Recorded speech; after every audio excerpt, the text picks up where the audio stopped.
Samir Tahiri do të mbahet mend si personi që transformoi policinë e shtetit dhe vuri rregulla të forta dhe të qarta në etikën e komunikimit polic-qytetar. Por kur kishte prekur majat e suksesit, Tahiri ndjeu rënien pikjat nga politika dhe nga të gjitha funksionet që mbante. Ai përfundoi pas sekurave të burgut për disa vite, por sikur të mos mjaftonte ky fakt, shëndeti i tij u përkeqësua së tepërmi. Ka vite që Tahiri qëndron larg ekranit, medias dhe daljeve publike, ndërkohë që burime pranë tij bëjnë me dije se kur doli nga burgu, Tahiri pothuajse nuk njihej.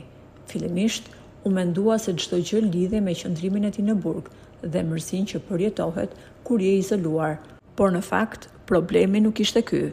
Pas analizave jashtë Shqipërisë, Samir Tahiri u diagnostikua se vuan nga një sëmundje e rëndë në pjesën e laringut dhe për këtë po bën kimioterapi në Itali.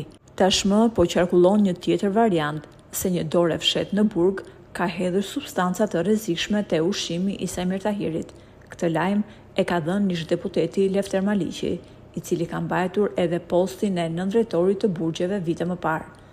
Duke folur për Tahirin, ai tha se Samir Tahiri është sëmurë rënd, kush e di se çfarë i kanë bërë për 3 vite në burg, kush e di se çfarë i kanë hedhur në ushqim, që ta eliminojnë si kundërshtar politik dhe që të mos hap më gojën. Kjo është një skem që vepron në shumë vende dhe nuk është as pak çudi që të ketë ndodhur edhe në rastin Tahiri. Kjo deklarat ka hapur shumë diskutime. Po ju, si mendoni, a mundet të ndodhin këto skema brenda burgut? A keni dëgjuar ndonjë histori të ngjashme? Për më shumë, mund të na lini mendimin tuaj në komentet poshtë videos.